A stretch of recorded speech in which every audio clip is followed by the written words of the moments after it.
Assalamualaikum warahmatullahi wabarakatuh. Welcome back to my YouTube channel. Saya Binsar Nasution. Malam ini kita akan jalan-jalan ke Bandara Soekarno-Hatta mengantarkan Bang Boy yang siap berangkat ke Amerika Serikat. Video kali ini kita akan coba berbagi tip diskusi tentang apa saja proses selama ke bandara dan bagaimana di imigrasi Amerika Serikat sana nanti.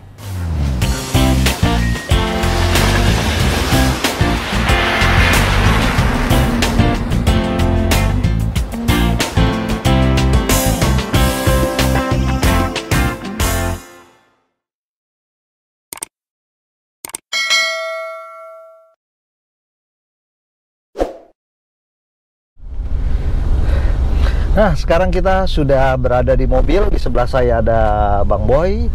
Kita akan menuju Bandara Soekarno-Hatta. Kita akan ngobrol-ngobrol dulu dalam perjalanan ini. Saya udah tulis beberapa pertanyaan yang saya siapkan untuk Bang Boy. By the way, ini kok mendadak ya Bang Boy? Bukannya tiket itu seharusnya tanggal 1 Juli ya? Kok tiba-tiba kita berangkat sekarang ya? Oh, sekarang bukan 1 Juli ya?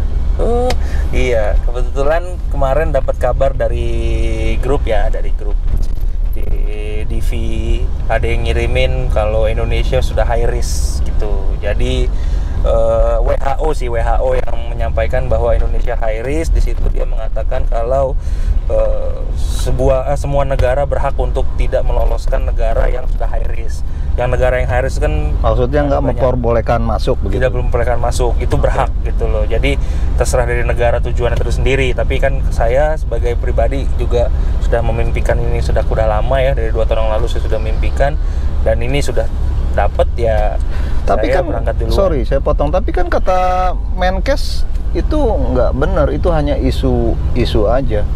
WHO nggak pernah mengeluarkan status high risk atau A1.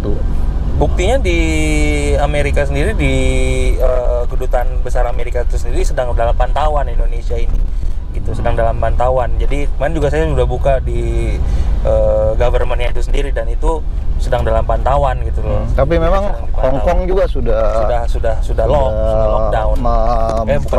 Sudah memprotek tidak mengizinkan ya, tidak mengizinkan pesawat dari Indonesia mendarat di sana. Iya, betul. Jadi saya itulah kenapa saya mau berangkat duluan daripada nanti amit-amit ya di lockdown atau di ban kan, travel ban. Jadi mendingan saya berangkat dulu gitu. 3 hari lebih cepat ya berarti ya. Lebih cepat saya berangkat. Ya betul juga sih, tahun lalu saya juga ada tiket ke Amerika, seharusnya berangkat bulan April, tapi gara-gara COVID ya akhirnya waktu itu saya reschedule dulu ke bulan Juni. Dan ternyata di bulan Juni malah maskapainya yang membatalkan penerbangan, dan hingga saat ini masih belum ada reschedule lagi. Oke, terus berarti kalau misalnya berangkatnya di reschedule seperti ini, itu bisa ya nggak kena penalti itu tiketnya. Terus kalau nggak salah kan ada ekstra bagasi juga ya. Itu gimana statusnya itu ya? Saya kemarin sempat khawatir juga, takut kena tambahan biaya ya, reschedule atau nggak bisa gitu kan. Tapi untungnya alhamdulillah nggak kena tambahan biaya. Lalu juga nggak ada penalti berarti ya? Oh mungkin karena nggak promo ya? Ya karena bukan harga promo yang saya beli waktu itu. Terus di situ juga ekstra. Nah tapi di sini permasalahannya ekstra bagasinya. Jadi pada saat saya sudah reschedule tiket, terus saya cek ke bawah kok bagasinya nggak ngikut, padahal saya sudah beli sebelumnya untuk tanggal 1 Juli ekstra bagasi. Memangnya ekstra bagasinya belinya nyusul waktu itu?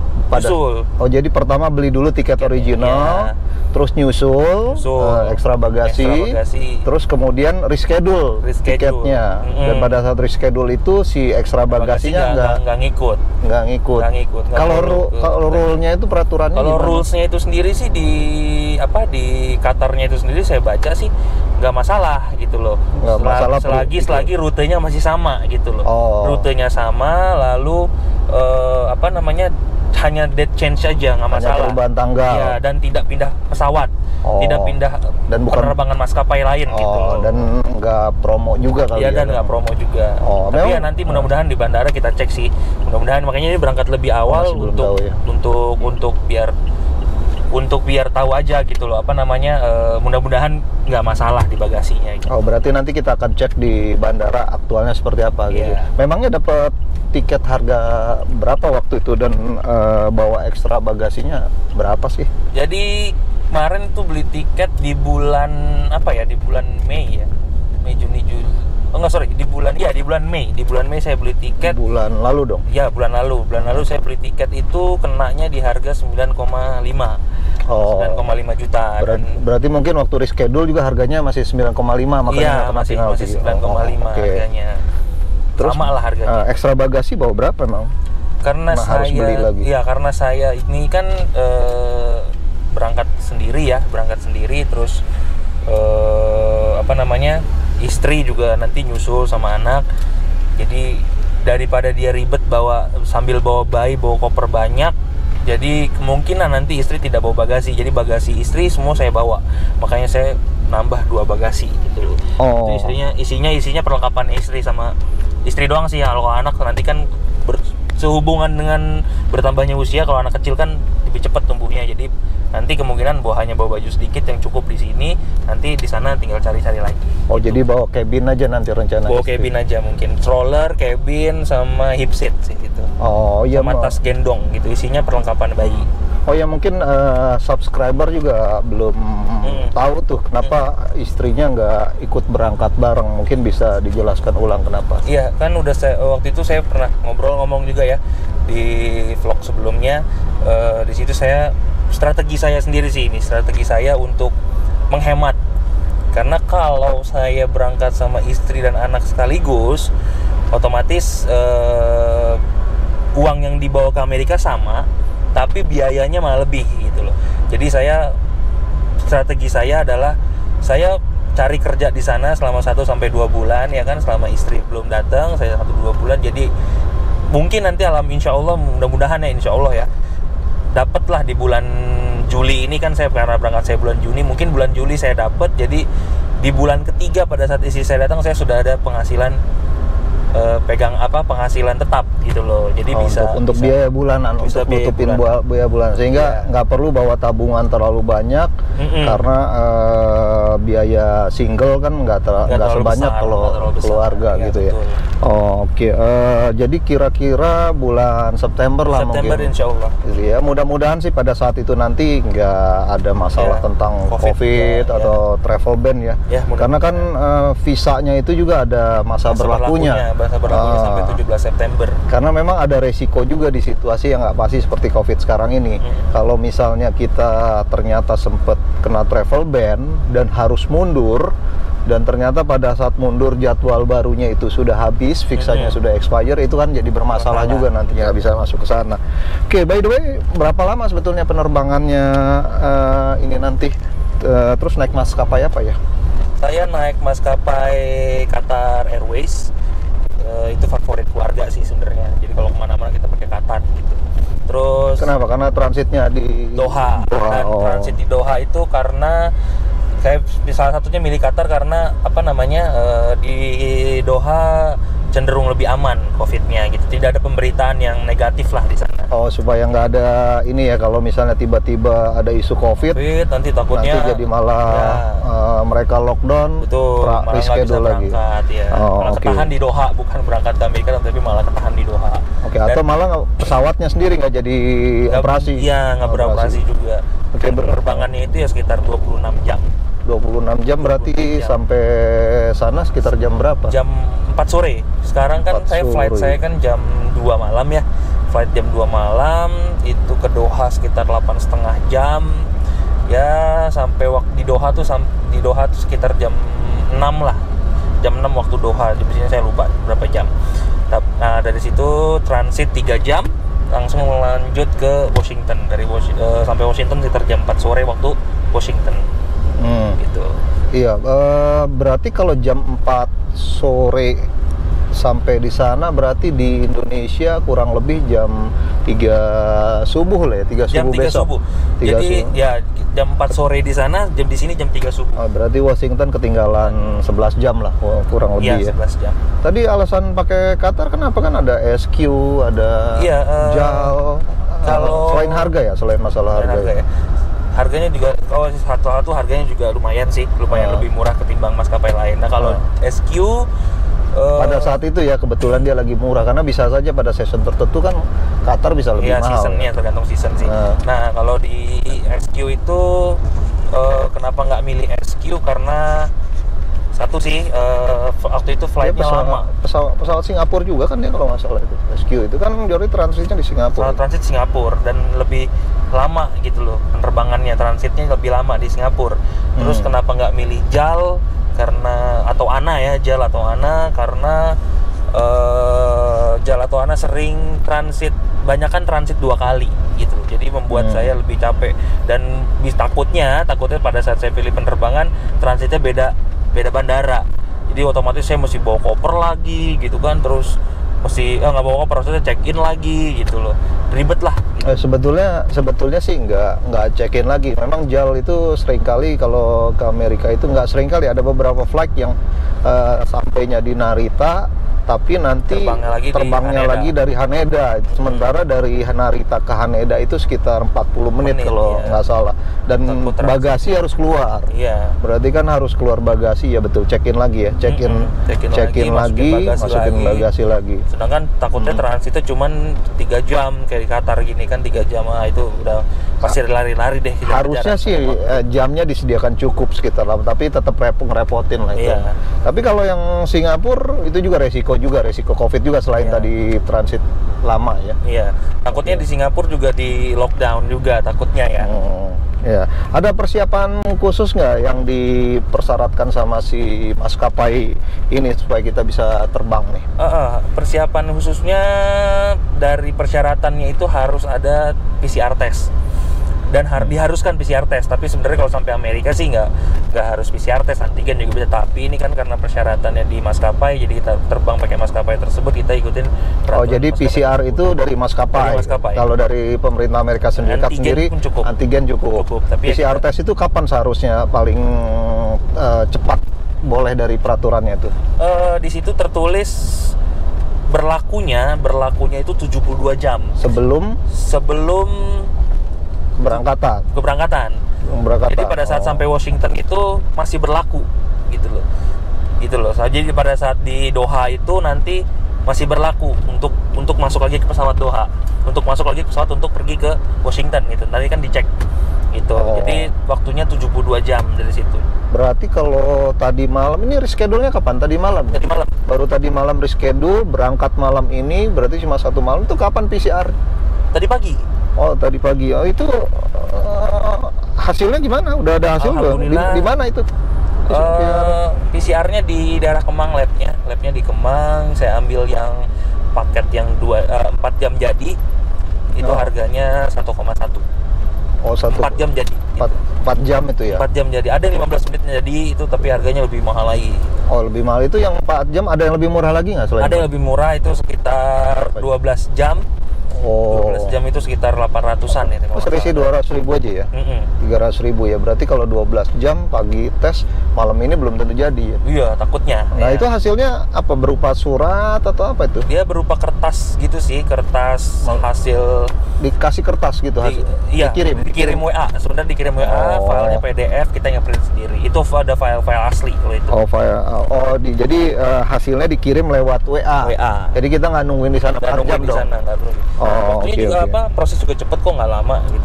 Wah, tapi hasil tesnya negatif ya? Alhamdulillah negatif. Oh iya, Bang Boy udah pernah divaksin juga sih ya waktu itu ya? Pernah divaksin juga. Oke. Ya, terus kemudian karena nanti imigrasinya beda nih antara di Amerika sana dengan imigrasi turis biasa. Karena kan imigrasi ini imigrasi green card ya, kalau menang green card. Ada tips nggak apa aja yang harus dibawa di dalam tas kabin? Atau gimana? Karena kan pasti persiapannya beda dong dengan kalau kita kunjungan visa turis biasa ya? Iya, yang saya bawa itu paspor udah pasti, Terus di cabin ya, di cabin bag ini saya bawa ada satu form yang harus diisi, bukan harus diisi, di checklist kalau itu menandakan bahwa saya sudah di PCR dan hasilnya negatif dan ditandatangan oleh saya sendiri. Terus itu juga syarat dari maskapai ya kalau bukan, gitu? itu syarat dari USA. Itu udah, jadi ada kemarin saya ngeprint 2 dokumen. Yang satu dokumen untuk maskapai, yang satu dokumen untuk USA gitu. Oh, jadi maskapai juga minta print dokumen ya. itu selain hasil PCR, ya, USA juga minta. USA juga minta. Oh, itu di print juga. Saya print juga. Oh, dan berarti untuk PCR hasil COVID-nya ada tiga dong ya, hasil lab, kemudian 2 formulir, satu untuk ya. Maskapai, satu untuk USA. Oke. Terus apalagi yang dibawa ada satu yang dititipkan oleh Embassy Indonesia, itu Embassy Amerika ya, itu berupa dokumen yang nggak boleh dibuka sama sekali, dokumen coklat itu nggak boleh dibuka, nanti diserahkannya pada saat sudah sampai di imigrasi Amerika, itu nggak boleh dibuka sama sekali. Itu kapan dikasihnya itu si dokumen coklat itu, amplop coklat itu dikasih pada saat 5 hari setelah interview. 5 hari setelah interview maksudnya datang lagi ke kedutaan? Nggak usah, itu dikirim nanti. Nanti dikirim ke rumah. Jadi tinggal pilih sih menunya mau diambil atau dikirim. Jadi itu ada 2 pilihan, ada dikirim. Setelah dari interview itu? Interview, habis itu langsung pilih pengirimannya. Mau kirim ke rumah atau ke kantor, atau kirimnya mau diambil atau dikirim. Oh, gitu. Itu dibawa ke dalam tas cabin. Itu dibawa di dalam apa? Dibawa ke tas cabin. Karena pesannya akan harus diserahkan ke imigrasi di Amerika. Amerika Serikat itu masih dalam keadaan tersegel gitu. Masih dalam keadaan tersegel. Berarti pada saat interview kemarin itu begitu diberitahukan lolos, kemudian paspornya diminta dikirim, itu ditempelkan visa. Plus paspor. Ada titipan dari kedutaan berupa amplop coklat ya, dalam keadaan tersegel yang harus diserahkan pada saat imigrasi nanti. Oke. Berarti dokumen yang diserahkan ke imigrasi berarti nanti amplop coklat, terus kemudian paspor yang ada visanya sama dengan formulir COVID tadi. Yang disediakan. Dan visanya single entry. Visanya single entry. Jadi habis itu nggak berlaku lagi karena dia akan menetap di sana. Karena dia akan digantikan oleh green card. Green card ya. Oke. Itu yang ada di sini ya, yang ada di cabin ya. Oh, kalau uang cash gimana ya? Kalau uang cash saya sih pakai strategi ya, dia nggak bawa banyak gitu. Nanti pada saat di Amerika sendiri langsung saya bikin rekening. Nggak ada aturannya nggak sih sebetulnya? Ada aturannya. Jadi kalau bawa maksimal itu bawa 10.000 USD untuk sampai Amerika. Tapi kan karena ya kita nggak tahu lah ya. Tapi saya berjaga-jaga aja. Jadi saya bawa kurang dari 10.000 gitu. Nanti pada saat di sana langsung saya, mungkin hari kedua saya atau hari ketiga saya langsung ke bank gitu untuk buka rekening. Bisa ya langsung buka rekening, padahal kan SSN pasti belum diterima dong, karena SSN itu kan bisa jadi 2-3 minggu. Di sana kok bisa buka rekening, bukan syarat buka rekening di bank itu harus ada SSN?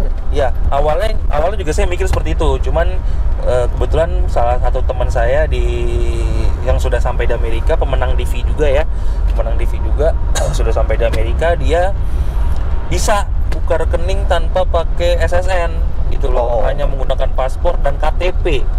Lucunya dan KTP Indonesia. Paspor dan KTP Indonesia. Mungkin paspornya yang dilihat ya paspor muka sama visa kali ya, dia ngeliat immigration gitu. Karena pada saat sampai di bank kita bilang kita mau bikin rekening, lalu kita belum punya SSN tapi kita sudah menang. Kita green card-nya belum datang dan SSN-nya juga belum datang. Nanti sama bank dibolehkan untuk buka, syaratnya paspor dan KTP, tapi pada saat SSN sudah jadi dan green card sudah jadi, kita lapor ke bank tersebut. Banknya Bank of America. Banknya Bank of America. Bank lain belum tahu ya. Saya belum tahu, belum ada. Tapi sama nggak fasilitasnya, kartu ATM, kalau misalnya kita mau bikin secure credit card atau apa, itu sama nggak didapat juga? Kita pilih. Iya, tapi maksudnya kan ini gimana? Kita pakai KTP bukan pakai SSN itu dikasih juga nggak itu ATM itu? ATM dikasih, ATM. Oh, jadi semua sama seperti orang daftar rekening biasa, bukan Iya. rekening biasa. Oh, artinya memang boleh untuk imigran baru datang ke Amerika tanpa perlu SSN. Kalau belum terima, cukup dengan paspor dan KTP negaranya, ID enggak. Kalau KTP Indonesia. Iya. Tapi begitu SSN datang, diserahkan ke mereka, dikasih tahu Iya, informasi. Dan dengan format seperti itu, berarti rekening udah bisa ya. Kalau rekening ada ya otomatis juga bisa mulai cari kerja juga harusnya kan? Ya, Karena kan visa yang nempel di situ, saya baca-baca di Google itu juga visa itu bisa sebetulnya bisa untuk lamar kerja sementara menunggu SSN datang. Jadi rekening sudah ada, visanya juga sudah bisa digunakan sementara sebagai pengganti green card, harusnya sudah bisa langsung bekerja juga cuman ya. kita harus cari gitu loh, cari kerjaan yang mau menerima orang yang mau menerimanya gitu ya. Oke, mudah-mudahan lancar ya nanti prosesnya di sana. Doanya juga nih mau berangkat ya. Iya, jadi nanti kan sampai sana mungkin subuh di imigrasi sana. Nanti video call tolong share lagi gimana sih proses nyerahin amplopnya. Mungkin ada teman-teman subscriber juga pengen tahu pengalaman pemenang Green Card Lotre ini pada saat masuk imigrasi seperti apa saja. Terus juga kalau pesawat Qatar, saya dengar juga di Doha itu transitnya itu ada imigrasi Amerika di Doha. Jadi kalau kita mau ke Amerika, transit di Doha, imigrasinya itu ada di sana, sehingga di Amerika sana nggak ada lagi imigrasi lagi. Nanti tolong dicek kebenaran informasi itu. Kalau misalnya memang benar seperti itu, apakah pemegang atau pemenang Green Card Lotre juga menyerahkan amplop coklatnya di Doha atau di Amerika? Ya, nanti saya infokan. Nanti kita video call sekaligus untuk ngelihat ya room tour apartemen tempat tinggal di sana. Di tempat yang baru itu ya. Iya. Oke, berarti kalau gitu nanti di sana mungkin nggak sekitar jam 9-an baru sampai ke apartemen kali ya. Iya. Jam udah beres di apartemen jam 9 di sana, jam 8 pagi di sini. Nanti kita akan call Bang Boy lagi lewat video call, nanti tolong share sama teman-teman di subscriber. Iya, oke.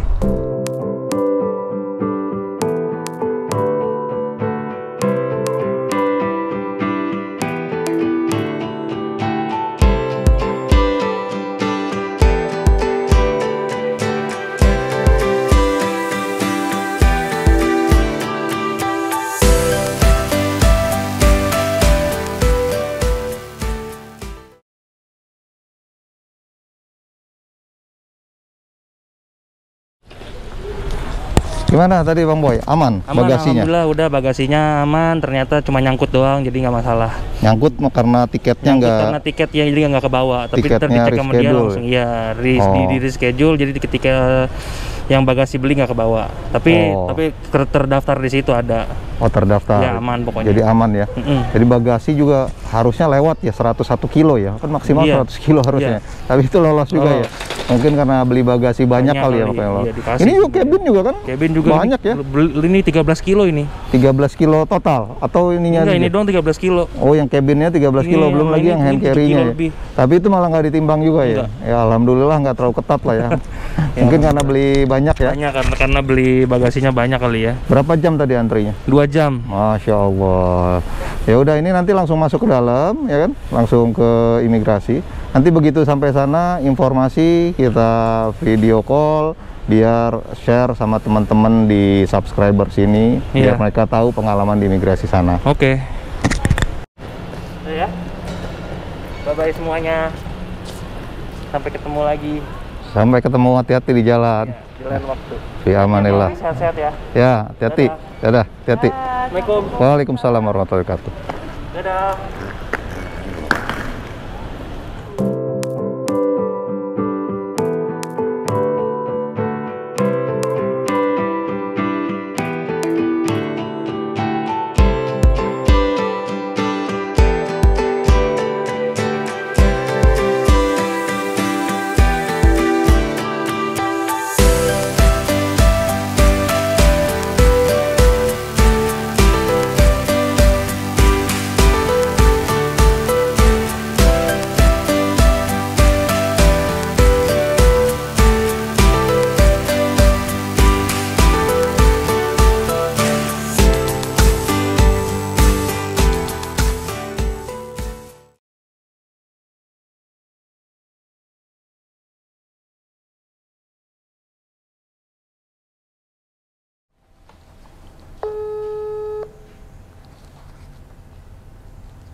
Assalamualaikum. Waalaikumsalam warahmatullahi wabarakatuh. Udah sampai, Boy? Udah lama sampainya? Sampai, alhamdulillah. Udah lama? Udah, lumayan lah. Oh. Lumayan lah 1 jam. Oh, berarti on time dong pesawatnya ya? Iya, on time. Oh, terus gimana pesawatnya, enak nggak itu? Makanannya enak nggak Ya, makanannya? pesawat mah enak-enak aja. Makanannya? Makanannya juga enak. Oh, Makanan enak, nasi. Tinggal pilih sih. ya Pilih apa? halal, halal sih kan ya. Kalau Qatar kan halal kan? Iya. Qatar halal. Iya. Iya. Penuh itu penumpangnya? Penumpangnya penuh. Tapi di jarak Jadi tiap kursi nggak ada orang gitu? Sebelahnya nggak? kosong. Ada satu yang kosong. Oh. Ada satu yang kosong. Oh, jadi penuh tapi ada jarak begitu maksudnya? Iya, di jarak. Oh, oke. Terus transit gimana? Di Doha 2 jam, nggak terlambat tetap? Enggak, tetap on time. Transit di Doha tetap 3 jam kurang ya, 2 jam 4 menit. Nah, terus kan ada informasi katanya kalau ke Amerika lewat Doha, itu imigrasi Amerikanya ada di Doha. Bener nggak itu informasi itu? Enggak lah. Enggak kok. Ya semua pas di Doha nggak ada imigrasi, pokoknya cuman security check aja sih. Kayak bawa cabin bag-nya dicek lagi gitu. Oh, pas mau masuk ke ruang tunggu yang baru? Iya, masuk ruang yang baru itu dicek lagi cabin bag-nya. Oh, jadi... Kan ada beli apa-apa kan. Oh, jadi informasi bahwa imigrasi Amerika ada di Doha, kalau kita mau ke Amerika transit di Doha, imigrasinya ada di sana, itu nggak benar ya? Jadi tetap imigrasinya di Amerika gitu ya? Iya. Oh, oke. Oke, nah terus begitu sampai di imigrasi Amerika sana, gimana? Jalurnya jalur imigrasi normal atau gimana? Gimana? Coba ceritain deh itu. Iya, setelah keluar dari pesawat itu langsung diarahin ke imigrasi. Terus di imigrasi itu lumayan rame, setengah jaman lah, 2 imigrasi di situ ada 2 jalur, ada jalur citizen sama jalur visitor. Nah, saya karena belum jadi citizen, baru pemenang green card aja, pemegang green card, jadi masuknya ke visitor gitu. Oh, sama. Di situ imigrasi. Kenapa? Sama seperti turis biasa dong ya jalurnya gitu, nggak ada jalur khusus gitu ya? Nggak ada, jadi jalur khususnya nanti pada saat setelah di imigrasi normal. Jadi kita ngantri bareng-bareng sama turis, sama visitor. Nanti pada saat sudah giliran kita maju, paspor kita nunjukin amplop yang di bawah itu yang saya bilang, saya cerita itu waktu belum berangkat pun saya cerita, dititipin amplop warna coklat. Nah, amplopnya itu dikasih ke imigrasi yang normal itu. Jadi nanti dia ngelihat, oh ya udah nanti kamu pegang aja dulu, kata dia, kamu pegang aja dulu, nanti kamu diarahin untuk ke ruangan di sebelah sana, kayak gitu. Nah, di migrasi visitor tuh pun sama kayak kita jadi visitor aja, jadi turis aja di negara orang gitu. Jadi kita ngasih paspor, dicap sama dia, dicek sama dia gitu. Nah, baru habis dari situ bedanya dengan turis sama kita itu paspornya dimasukin ke box warna merah, jadi kayak box khusus lah gitu. Tapi kita yang bawa juga sih, nanti dari situ diarahin untuk ketemu temennya yang ada di ujung lorong untuk kasih tahu nih kita bawa amplop ini, dan kita disuruh untuk ke imigrasi imigran istilahnya. Paspornya? Ini yang mungkin khusus paspornya juga, paspornya dimasukin ke dalam kotak itu. Oh, oke, terus? Ada dari situ diarahin ke imigrasi untuk imigran, kayaknya khusus untuk imigran gitu. Jadi di imigrasi itu di ruangan imigrasi khusus imigran itu hanya ada 4 loket ya kalau nggak salah, 4 loket semuanya ada ruang tunggunya, jadi ada kursi banyak gitu. Jadi mungkin ya memang khusus imigran, kursi banyak, nanti tinggal tunggu dipanggil. Jadi nanti dipanggil nama kita sama si petugas imigrasi imigrannya itu. Setelah nama kita dipanggil, kita maju ke depan, dicek nama sama dia, Al Basar, ya betul nama saya Al Basar. Lalu dia langsung nanya mengenai alamat dan nomor telepon. Yang pernah saya isi di DS260 itu ditanya sama dia, ini siapa? Gitu. Oh, ini rekannya papa gitu, rekannya papa saya. Oh gitu, rekannya orang tua. Jadi kamu pakai alamat dia atau enggak? Dia bilang gitu. Oh enggak, saya nggak pakai alamat itu. Bisa nggak saya rubah dan nomor teleponnya saya rubah? Gitu. Oke, kamu udah punya nomor telepon sini? Belum. Dia bilang gitu. Belum punya. Jadi saya mungkin pakai nomor telepon teman saya. Oke. Gitu. Dan Alamat Airbnb nggak masalah? alamat Airbnb nggak masalah. Dan kebetulan dia juga nanya ini alamat apa, alamat apa. Saya tanya ini alamat Airbnb gitu, yang punya namanya si Yanu gitu. Dan kita sebutin juga namanya gitu ke dia. Dan ini nomor teleponnya, mau pakai nomor telepon siapa? Oke, saya bilang saya mau pakai nomor telepon teman saya yang ada di sini gitu. Jadi saya udah konfirmasi juga sama teman saya untuk pinjam nomor teleponnya dan diizinin sama dia, ya udah boleh, nggak apa-apa.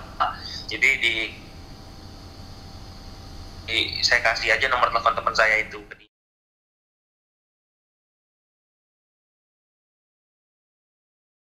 Kamu ada barang-barang yang perlu di-declare nggak? Dia bilang gitu. Saya bilang nggak ada, dia gitu. Oke, setelah itu langsung dikasih balik paspor kita, tapi amplopnya nggak balik, paspornya aja yang balik.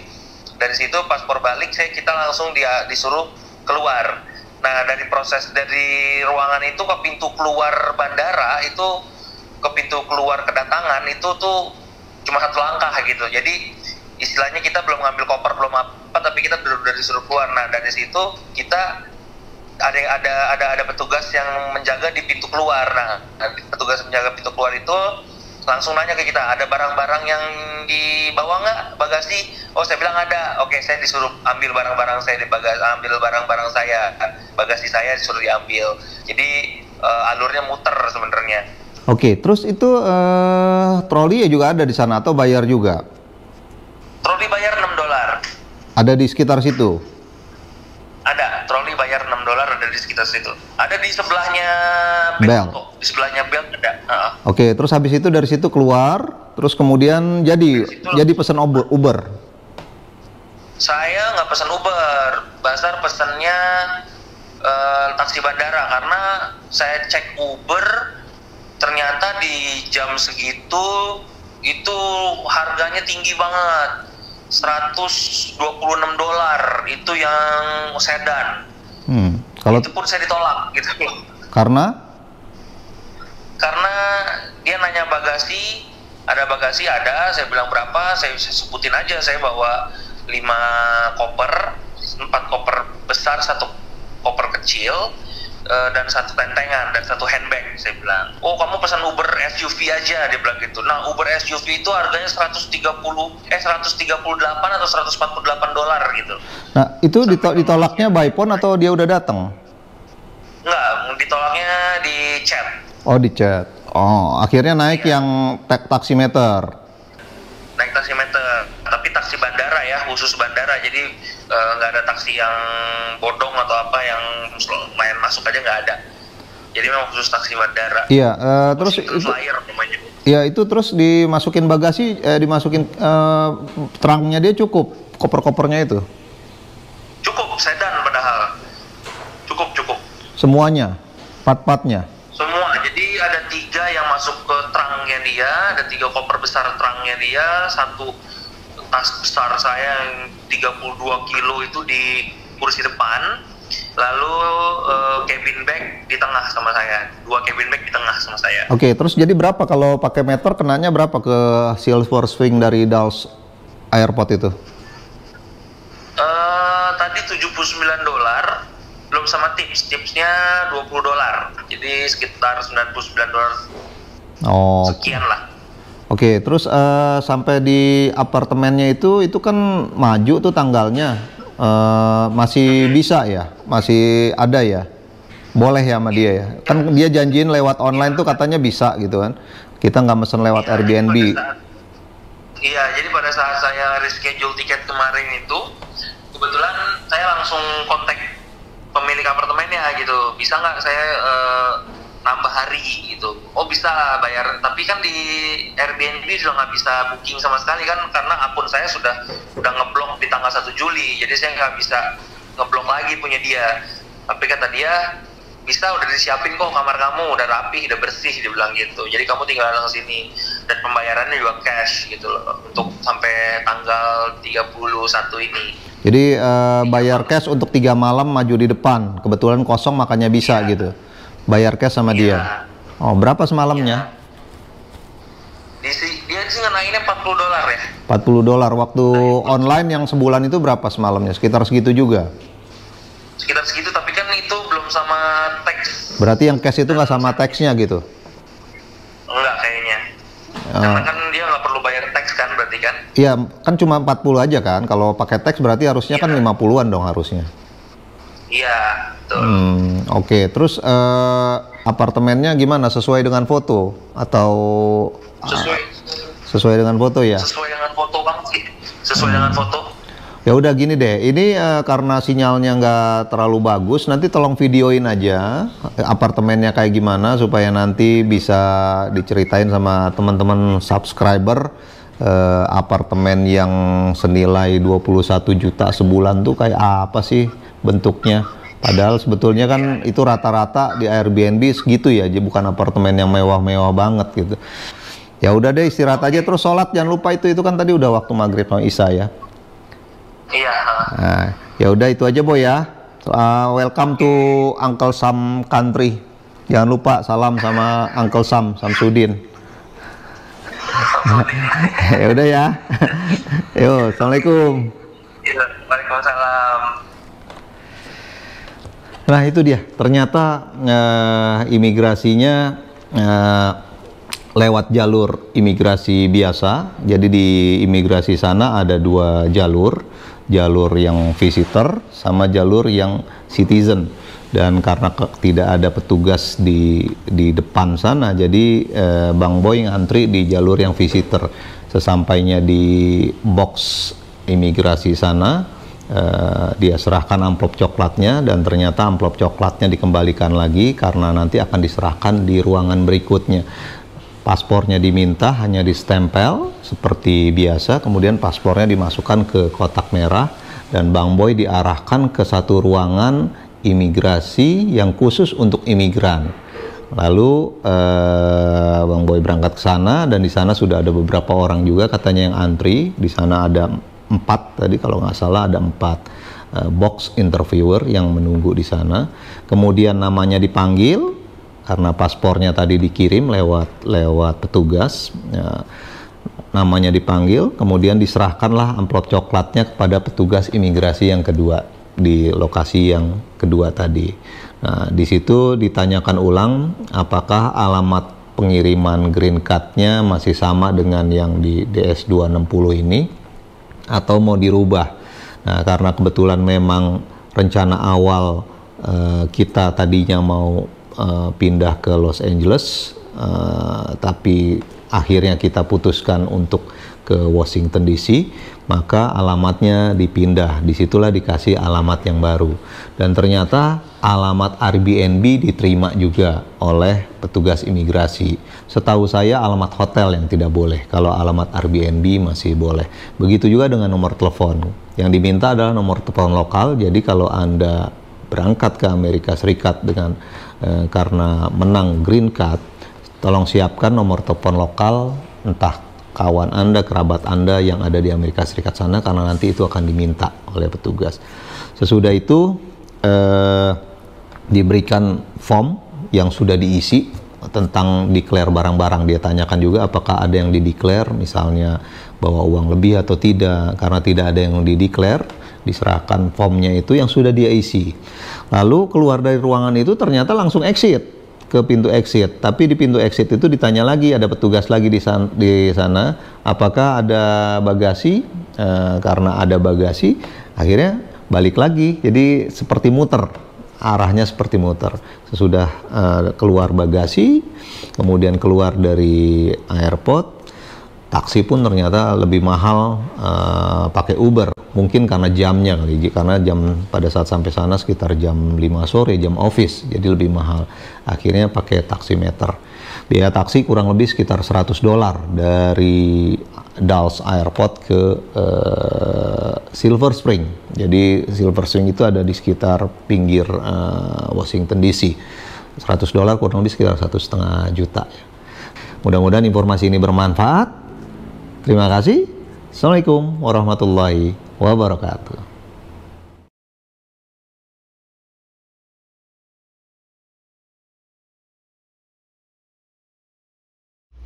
Assalamualaikum warahmatullahi wabarakatuh. Ini kebetulan saya sudah di dalam apartemennya.